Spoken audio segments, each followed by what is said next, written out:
Hi guys, so let us read the first chapter of my book, or part of the first chapter of my book, Mary and the Shapeshifters of Flint River. Yes. So some persons say that, oh, Tahamra is about you because conversion of my name actually means Miriam, but no, it's not. It is really nuggets from my life and experiences that I've had. Hope I can go live and we can have a discussion and you can ask me those questions and I'll be more than happy to answer it. So chapter 1, the title of chapter 1 is First Contact. Are you ready? It was morning. The rooster crowed and crowed until Mary opened her eyes. It was 6 a.m.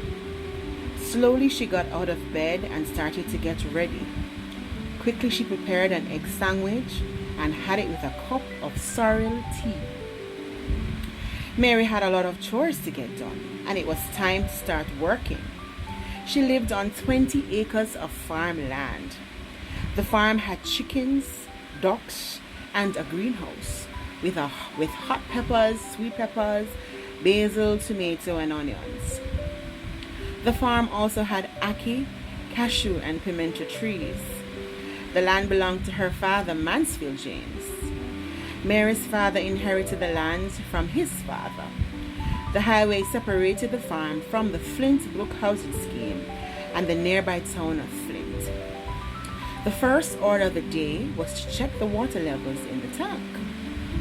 Mr. James built a rainwater catchment system, which was the only source of water on the land.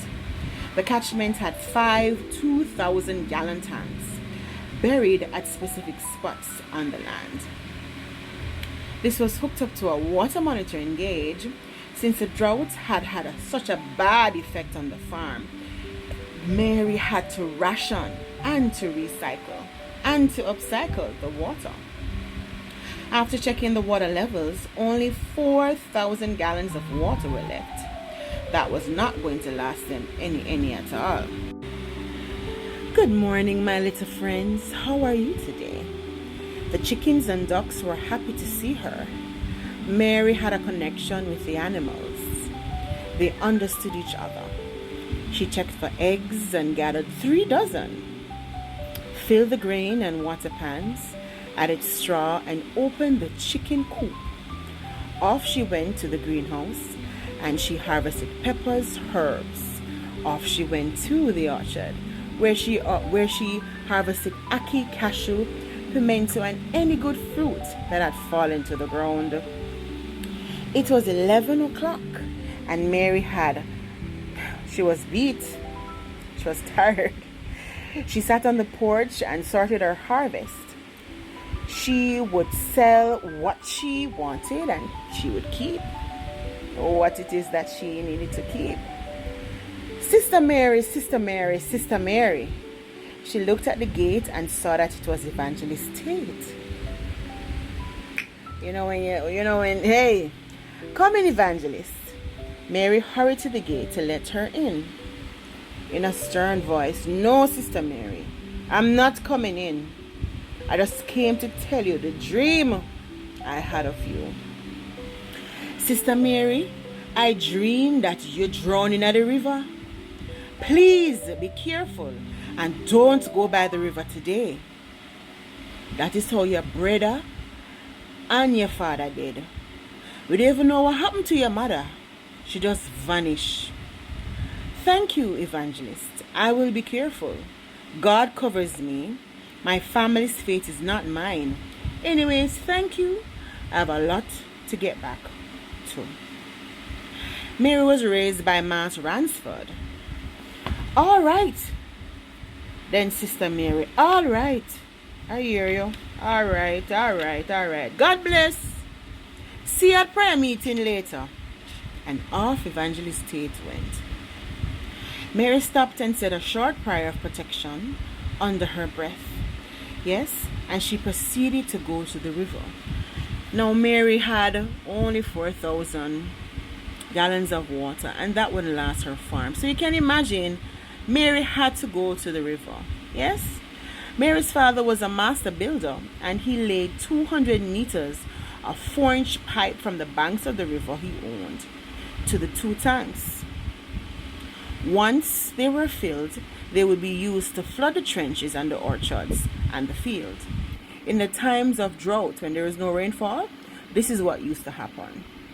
So she loaded the pump in her buggy and drove off.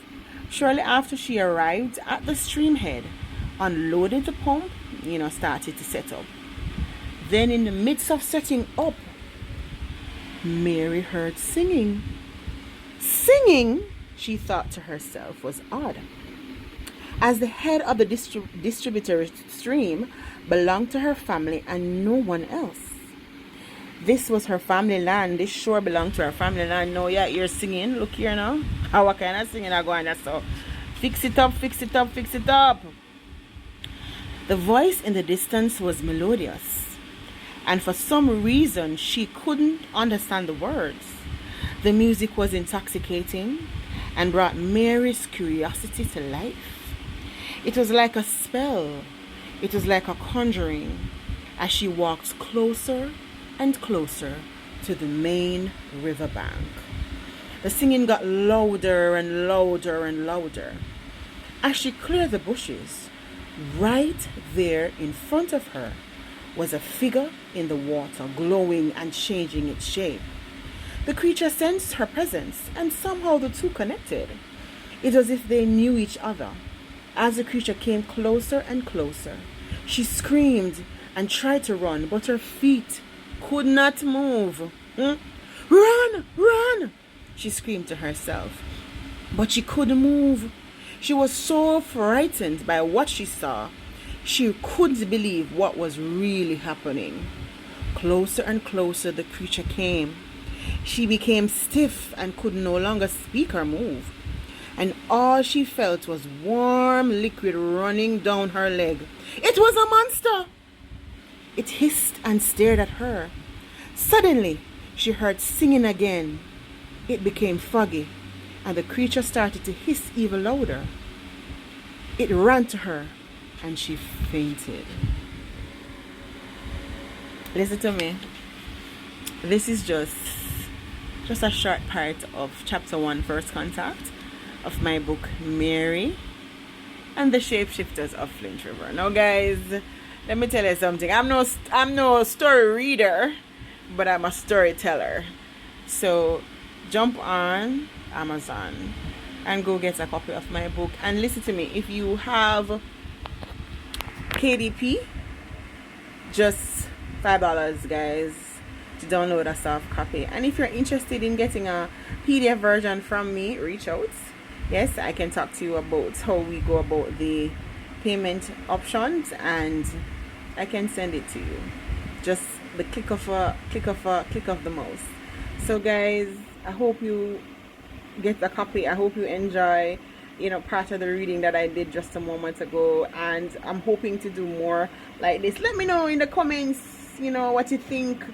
If you want me to read more of the chapters, if you want me to read bits and pieces, if you want me to talk more about it. But guys, this is a nugget. If I ever tell you that I really went to Flint River as a child, and the experiences that I had at Flint River, yes, it wasn't even it's just a mild version. So Flint River really exists in Jamaica. It's in Hanover.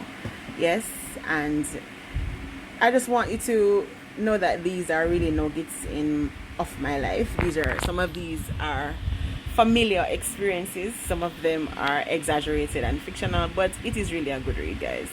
So please talk to me, comment, like, share, talk to me. Let me know what you feel, what you think. Yeah, talk to me.